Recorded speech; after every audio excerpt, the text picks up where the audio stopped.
Hello my friends and welcome back. It's Monday, so happy Monday to you and your family. Today we begin with a video of Ukrainian mothers with their children playing on this playing field with the dogs. Of course, look at that little small dog. Reminds me of a dog I saw in Kyiv when I went to the shelter at 3 a.m. in the morning, and the small dog, white dog, was there just like that, and it was called Smetana, which is sour cream in Ukrainian. So this looks like Smetana, the sour cream dog. Let's look what's going on here. Zaporizhia, 16th of May. The air alarm sounds and Russians are attacking. And there are children, mothers, babies, as you can see on this video, being afraid of these loud noises. Было самолет, there was a plane, they say. So this is the kind of reality they live in Zaporizhia. This is Zaporizhia only 3 days ago. Me and you, I'm sitting here in Thailand right now. Sun is shining and it's a beautiful day. It's a Monday. I have hope for this new week. But this is their reality.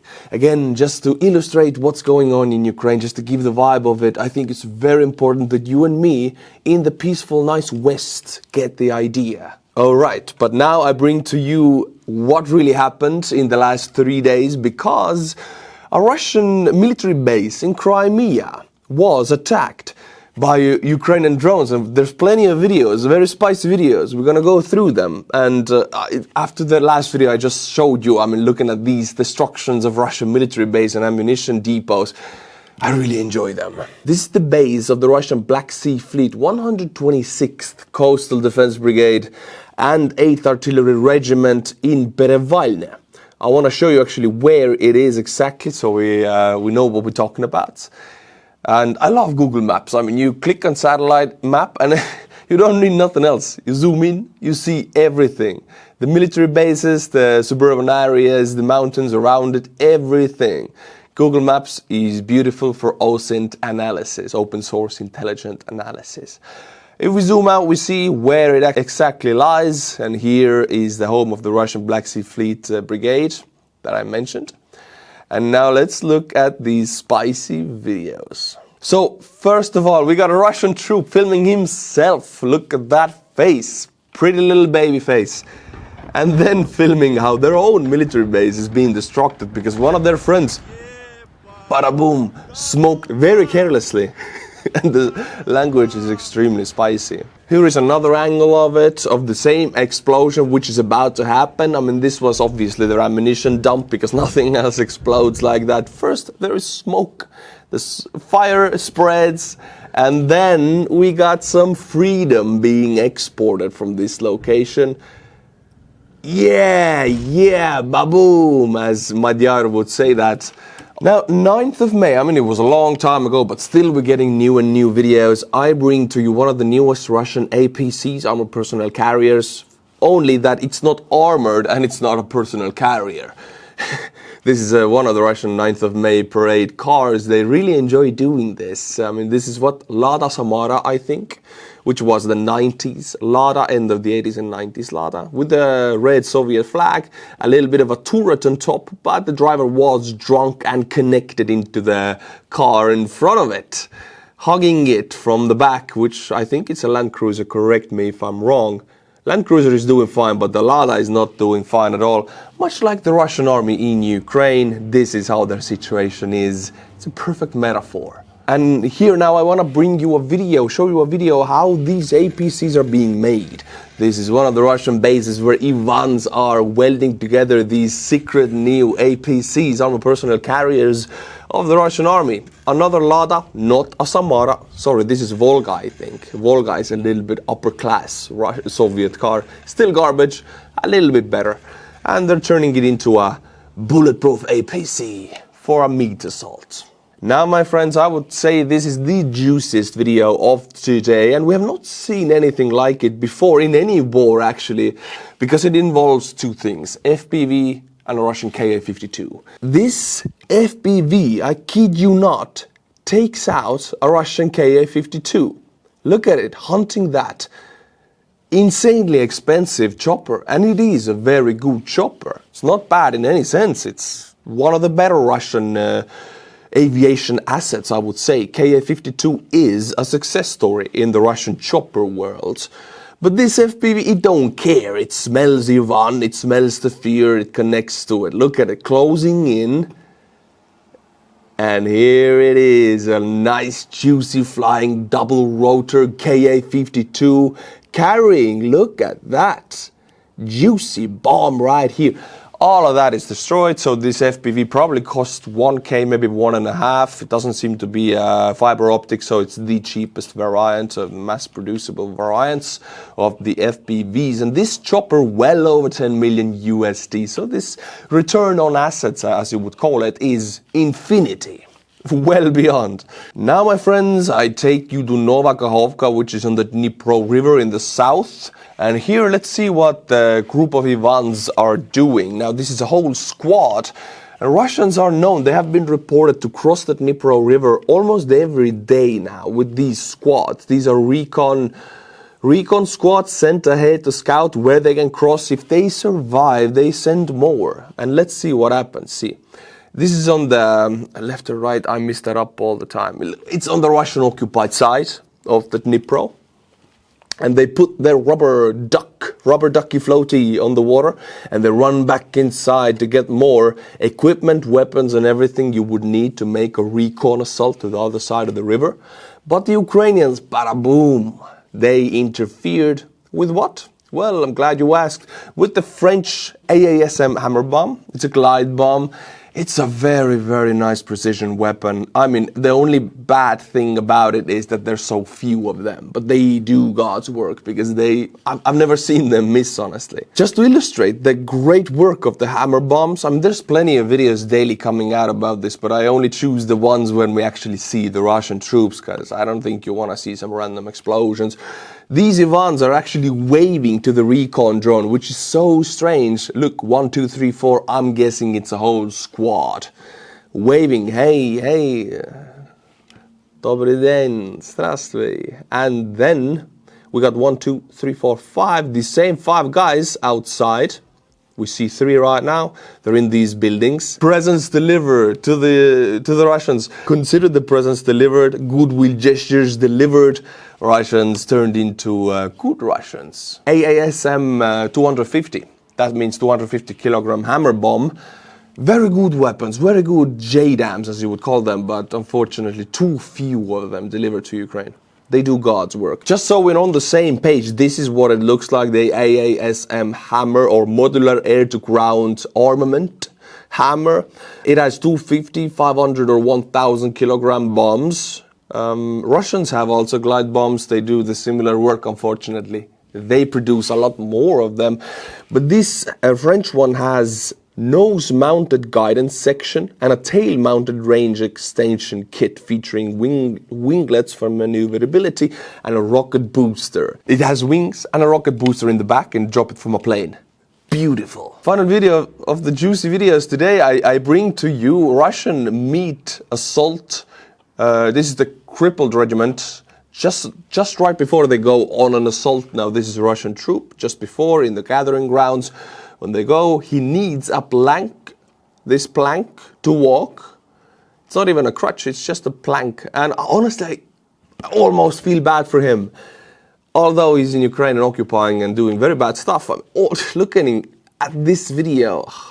This guy is being sent on an assault, walking like that. I almost feel bad, but not quite.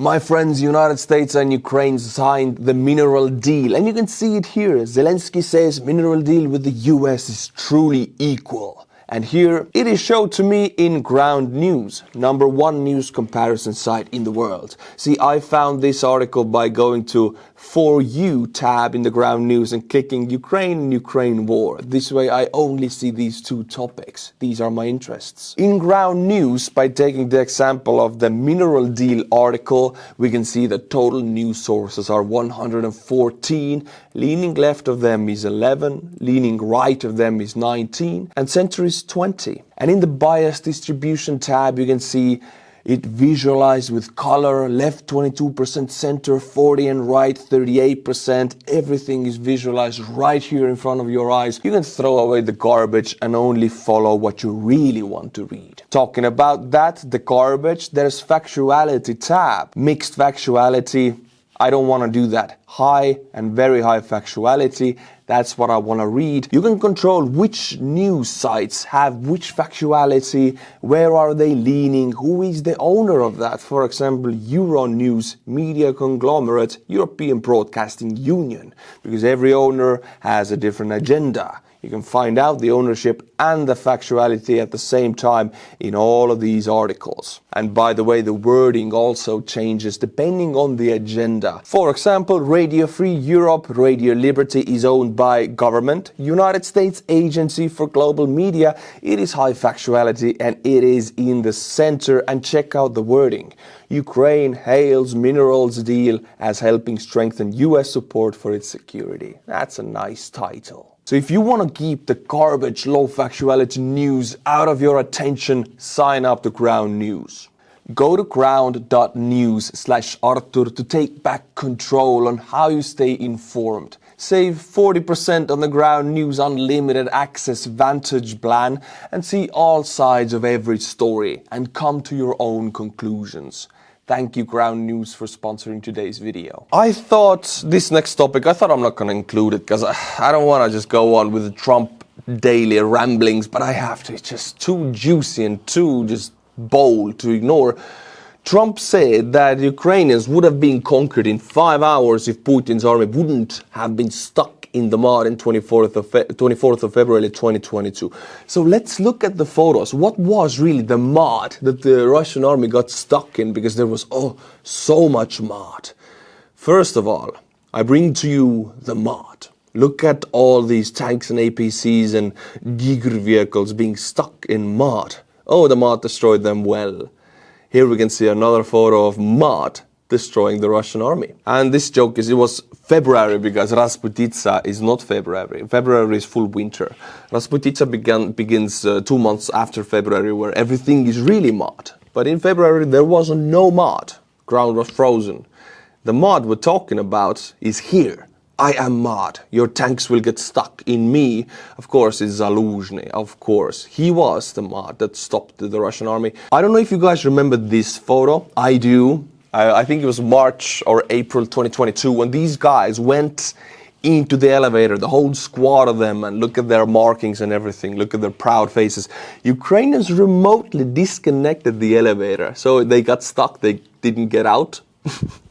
And this is their faces when they find out that they cannot get out anymore. They're hitting the walls with their weapons and everything. This is the mud that they got stuck in. Okay, I'm going to stop here. Another photo of the mud that the Russians got stuck in. That's it. You get the idea. But Donald Trump, I don't think he knows what this mud actually was that the Russians got stuck in. Now, my friends, I want to show you a video. In this instance, it's a Russian supply road. A Russian Gamel soldier who carries logistics with the motorcycle is carrying ammunition to their squad. But this is a Russian supply road. 1 destroyed. 2, 3, 4, 5, 6, 7. It's 200 meters only, 7 destroyed vehicles. 8, 9, 10. This is 8, 9, and that was 10. These are counted, or 11. There was one more, 11. I counted this. We see the 12th vehicle in front coming up. 12. We're going on 13, another one, yeah. 14, 15, 16, 17, 18, 19, 20, 21. Yeah, the video is very shaky. I'm sorry about that. 21, 22, 23, 24, and then the video cuts. It travels about, 800 meters, maybe a click. And that's 24 destroyed Russian vehicles, one by one. You couldn't go 100 meters without seeing one. And there's plenty of them where it is. Unfortunately, for the sake of the truth, I have to say to you that the same situation is on Ukrainian supply roads. Russians are destroying Ukrainian supply vehicles. The Ukrainian roads look the same. On the supply roads on both sides, in Pokrovsk, for example, where everybody is funneling ammunition and food and water to the front, to the very packed area, FPV saturated area, both supply roads look like that. So if you're a supply vehicle runner, you're a driver, very dangerous job. Now some good news again, because I wanna feel good. Okay, it's Monday, so we begin with good news. Denmark announced a new military aid package for Ukraine worth 546 million euros. That's €500 million, and that will go from 2025 to 2028. Why I'm reporting on this? Because a new military aid is announced almost like every week.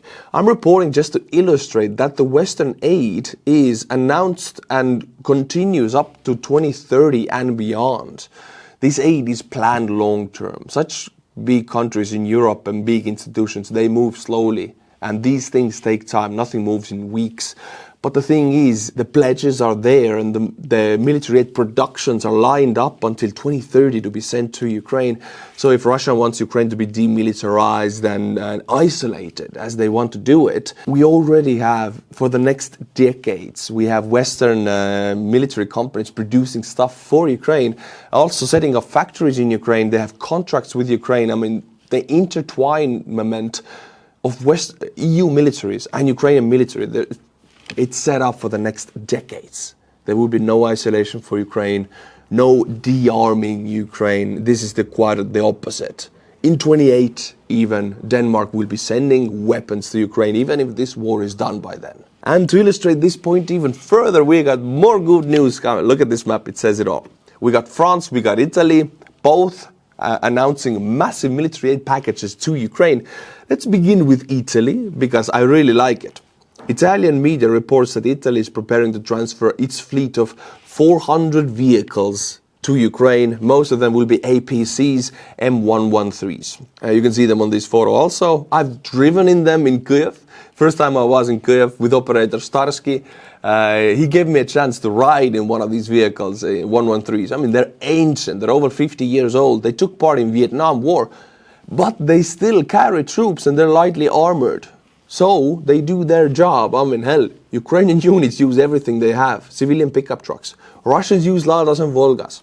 So M113s compared to Ladas and Volgas and civilian pickups, they're really good compared to those. So this is very good. 400 additional vehicles. This is a few brigades worth of APCs. Also air defense systems. Now France announced that its entire 2025 production of Caesar self-propelled howitzers will be made for Ukraine. Another fantastic news to illustrate that the Western aid will keep flowing, European aid will keep flowing. And if you look at the combined numbers, if you're from America, I just want to put this number here. Europe has sent as much, if not more, by this point. The EU and its member states have committed a total of 50.3 billion in military assistance to Ukraine. The United States is somewhere between 60 billion, not 100, not 150, not 350, 60 billion. So we're pretty much doing the same amount. And I am saying we must do more. I am saying this. Now, my friends, what hurts Russia the most? It is the weapons and the military aid we send to Ukraine, but there's another way to hurt them even faster, and that is their revenues. Russian military is not working because of patriotism. It's working because of money. Because Russians are paying, Putin is allocating hundreds of billions from their state assets to pay for compensations for soldiers and joining one-time payments for soldiers. This is how they get 30,000+ troops as, volunteers, because they pay a massive amount of money to them. In the Russian poorer regions where the wage is $200, $300 per month, suddenly you're paid $3,000 per month, 10 times more, just to be the lowest of the low, the camel troop in the war. That's how you get 30k troops a month. And that money is slowly running out. That money is what controls the war and Russian war effort. The Russian economy is being hit not only by sanctions, but also by falling oil prices. Experts estimate that 60% of the damage comes from sanctions and 40% of the cheaper oil. If prices continue to decline, oil could account for up to 80% of the pressure. Ural's crude prices are dropping, forcing Russia to sell at record discounts. The state budget is missing billions. Export of gas, coal and metals are also being restricted. Meanwhile, Russia is cut off from the modern tech and credit. Survival relies on dwindling reserves. A truly critical point will come if oil drops to 50 per barrel or below, slashing the budget and forcing cuts to war spending. See, they don't have to cut their war spending because they have cut everything else. Every kind of budget to civilian sector, healthcare, paying out pensions for civilian pensioners, it's all being cut. It's all going to the military.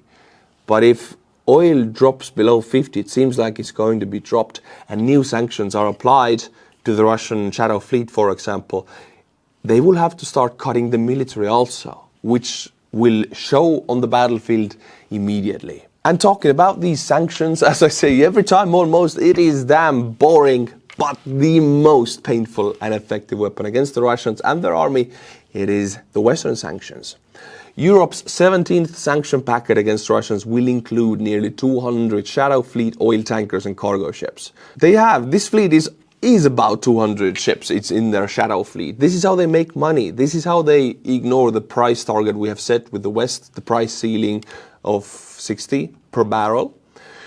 Instead of playing a whack-a-mole with the individual ships, the West should arrest all ships coming out of Russian ports across the world. Yes, I do agree with it. And continuing on this ship topic, later in the video I'll talk about Russians are also hitting our ships now. We should hit back and harder. But before we get to this part, I just want to show you a Russian Jedi warrior, or a wannabe Jedi, because here is a Ukrainian FPV seeing a Russian troop meet assaulter. But this meat assaulter is not a regular one. No, he has a metal pipe. Sorry, it's not a metal pipe. It's a Star Wars laser. It's a Star Wars sword, laser sword. Look at that ninja, man. Damn, if I would be a Ukrainian FPV pilot and I'd be seeing this kind of ninja on the field, I'd be turning around. I'd be dropping that FPV right there and then. Okay, you saw what happened. My friends, in this video, I don't have 5 new Buy Me a Coffee monthly members, but I have 3, and 3 is enough. If you know what I'm gonna do with them, I'm gonna rip them apart. That's what I do with monthly members on Buy Me a Coffee. Santiago Ellen Bogan, Matkev Manning, Joel Lorda Kurva Popper, Lorda Kurva Popper, Kurva Popper.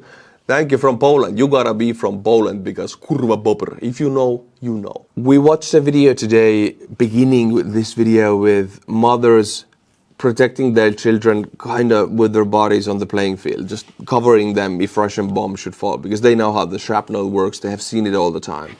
And Russia set another anti-record yesterday. Russia attacked Ukraine with 273 Shahed drones and various types of imitation drones last night. 273 with one night. This is the record. This is the biggest number. I mean, I've been in Kyiv when we got attacks of 100, 120 drones, and that was like New Year's Eve, but like in a bad way. Gepards shot most of them down, but you could see the explosions. Everything was shaking and flashing. 273, I couldn't imagine. And this comes right before Trump is saying that we should have a call on Monday, today, with Putin. Russia launches a record 273 drones attack on Ukraine ahead of planned Trump-Putin call. You're telling me that Vladimir stop negotiation tactic didn't work? I don't understand what Trump is trying to do. If he's trying to stop the killing, as he says, he's doing the exact opposite. Because the way Russian army works is if you talk to them, they will attack you. They will take words as a sign of weakness. Talking to them is a sign of weakness. But Trump, for some reason, doesn't understand this. Okay, my friends, as I promised to you, we go back to the Russian shadow fleet topic. But in this instance, the Russians actually attacked us and attacked Estonia back, because we tried. Last week, we tried to stop one of their tankers. We didn't board the tanker, but Russians didn't really like it. They sent an Su-35. And now, Russia retaliates against Estonia. Estonian authorities report Russian detention of the Green Admirer, oil tanker. The Estonian Department of Transport has announced that Russian Federation detained the oil tanker Green Admire, sailing under the Liberian flag. The vessel had departed from the port of Sillamäe, Estonian port, and was following a previously agreed upon route through Russian territorial waters. Now, why they use this Russian territorial waters? Because it's a lot safer, less reefs and stones on the water. They use that, but Russians immediately used the opportunity and seized this tanker, which was carrying Estonian shale oil. So they diverted this tanker, captured tanker, now to Gotland, Russian island in the Gulf of Finland. By this point that I'm making this video, the tanker has not been released. By the time you're watching it, maybe the situation is different. But they are hurting our exports with this. We are exporting that oil, and they're hurting that. That was supposed to go to Greece, if I'm not mistaken. So they took the tanker. They took a Western tanker, and knowing them, it's the Russians, they just might as well they're going to just take it, not give it back. That's how they do it. So I'm calling again on the Western politicians to hit back exactly the same way. A Russian tanker, just take it. Take it, and if an Su-35 crosses into the airspace, shoot it down. There was an inauguration of the new Pope Leo, and a lot of things always happen in Vatican when the popes, electing the new pope on the funeral of the last Pope Francis. Everybody was meeting everybody, and I mean everybody in the last time, and this time again in the inauguration of the new pope, again everybody's meeting everybody. Vatican releases footage of Zelensky meeting the new pope, and they exchanged gifts. They gave each other, Zelensky gave this Virgin Mary portrait icon on a wood to Leo, which is a very precious gift, and Leo gave gifts back, especially to Zelensky's wife, Olena. Very nice. But you know what else happened? Zelensky met with Vance. You can see it right here, and look at their faces. Trump is not present, and immediately Vance is a smiley, giggly guy. Zelensky also smiling. They're getting along, chit-chatting about stuff, being friends. Look at that. Zelensky still not wearing a suit. So something is very different with this meeting than the previous meeting in the White House. But this is not the only meeting. There was another big meeting of J.D. Vance and Ursula von der Leyen, which is the top woman of European Union. Again, meeting went very well. So I don't know what's different, but something's very different. When they meet face to face, we got J.D. and Zelensky, all good. We got Ursula von der Leyen and J.D. again, meeting going good. So I'm trying to say the US and Europe must bury the hatchet. They must bury the axe. We are allies, we're friends, we're strong because we're friends, not because, like Trump says, European Union has been created to screw America. No, I'm saying America is winning a lot because there is European Union to trade with, because we buy their stuff, they buy our stuff. It's good for everybody. We must be friends. But Trump wants to meet Putin, and supposedly today, by the time I'm making this video, it hasn't yet happened, but today they're supposed to have the call. Trump's supposed to call Putin today. Putin sent 273 drones to Ukraine today, showing what he really thinks about this Trump wanting to talk to him. He sees this as weakness, as Trump is easy to control because he's obviously in a Russian informational bubble. So this is Rubio talking about Trump trying to call Putin, but also Congress wanting to put sanctions on Russia. It's such a strange situation in the United States that the administration is trying to play softball with Russia, and the Congress now is playing hardball with Russia. They are putting on sanctions, they want to put on sanctions, but Trump wants to talk and use diplomatic means, He has no cards. Trump has no cards. The biggest card you have is pressure and weapons to Ukraine. The Istanbul talks between Russia and Ukraine did not do anything almost. Russia just said their ultimatum, which was exactly the same almost as 2022. But one thing came out of it, which is the biggest prisoner of war exchange throughout this entire war. 1,000 POWs from each side will be exchanged. These prisoner exchanges are always better for Ukraine than for Russia, because Ukrainians who come home, they're very malnourished, and I've seen the photos. I've met these guys who come home. Some of them have been in prison for 2 years, some of them for 3 years. They're barely alive. But in months, they gain back the weight, they gain muscle, they go training. Some of them join the army back. And with that new-found motivation and revenge wish, they're very dangerous soldiers for Russians. They cannot be taken a prisoner for the second time. They've been through it. I've talked to them, the look in their eyes, the understanding of what the Russians are. For them, it's very easy to pull the trigger on the Russians. Now, my friends, another sign that the Russians maybe are not doing so good, because otherwise this wouldn't happen. The commander-in-chief of the ground forces of the Russian armed forces, general of the army, Oleg Selyukov, has been relieved of his post. And Selyukov was put in the Security Council, which is led by Medvedev. Security Council in Russia has no real power. They're counseling office for Putin and for the army. They have no power. And it's like a trash bin of the army. If you don't want to, throw anybody out of the window in Russia, but you want to, throw them in the garbage, you put them to the Security Council.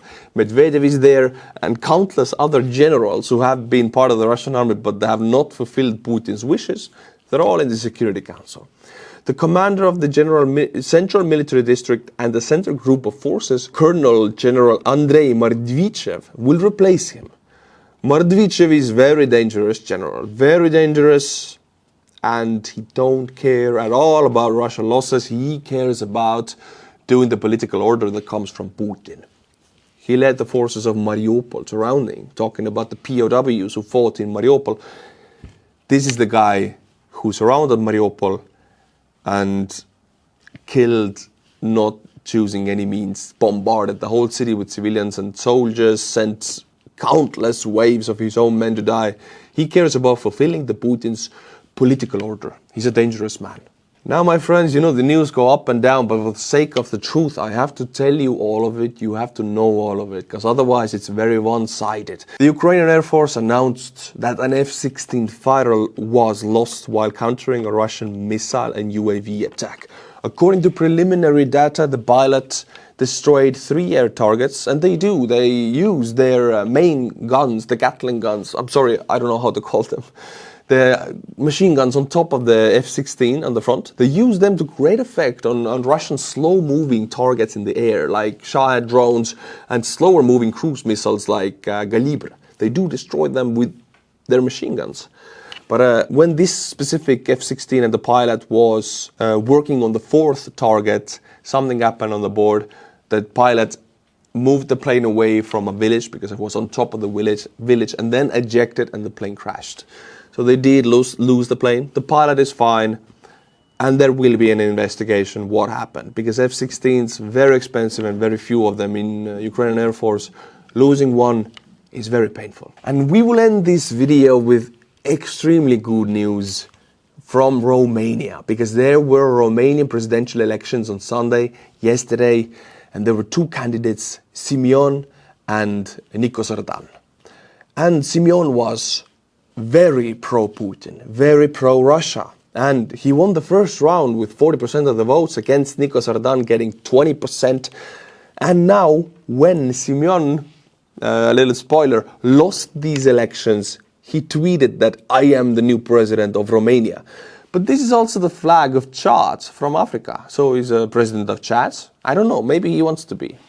But he lost. Putin's puppet lost the elections. Just to illustrate how much of a Putin's puppet he is, Alexander Dugin reposted George Simeon. Dugin is the author of the modern Russian ideology. It's a modern fascist, neo-Russian, neo-fascist ideology of Russia. Dugin is the personal author of that. Putin is a big fan of Dugin's work, follows it, makes schools change their teaching guidelines based on Dugin's teachings to give more brainwash to the children, all of that. If Alexander Dugin reposts you, you know you are a Putin's puppet. There's plenty of Hungarians in Romania also. Hungarians being led, of course, by Viktor Orban, also Putin's very dear friend, Putin's admirer. But the strange fact is that Orban personally endorsed Simeon, who lost, pro-Putin electee. He lost. But Hungarians in Romania did not vote for who Orban endorsed, Simeon. The Hungarians in Romania voted for Nico Sardan. Nicu Dan, the pro-European Union candidate. So Orban has some kind of a disconnect with Hungarians living in Romania. Maybe these Hungarians really know what's good for the country. Because I'm telling you, Romania gets a massive, massive amount of subsidies from the European Union. We're talking hundreds of billions. Such a big amount of money that it would be just suicidal on many levels to vote against the European Union. Same with Estonia. We get a lot of money from the EU. Our roads, our agriculture, our schools are being built with that money. To vote against that, such a suicide attempt. But yeah, reason won, justice won, and democracy won. Millions of Romanians are celebrating tonight nationwide. This is what democracy looks like, despite Russia's insane manipulation campaign, an army of influencer propagandists. The people saw right through the bullshit and made the right call for the future. Romania is undefeated. Nicu Dan, pro-European Union, centrist in his political views, won, and he's going to be the new president of Romania. Now, my friends, to the end of the video, I want to show you a little bit of extra gifts to you. If you are a channel member, YouTube channel member, you get 4 extra videos, in-depth analysis per month. The last one, which came out on Saturday, 2 days ago, was Agent Krasnov, the real story of Trump and KGB. And members saw this 1 week before everybody else. These videos take a lot of time to create, a lot of time to edit. Very good editors working on them. So if you want to get a part of this information, this work, then join the channel. It's really easy. Just go to the description, become a member of my channel to get extra weekly videos. Click here and join for 99 cents per month. And you get 4 extra videos. I'll see you in the membership, my friends. Until my next video, which will be on Wednesday, so be sure to be back. Slava Ukraini, and bye-bye. Bye-bye. Thank you, Ground News, for sponsoring today's video.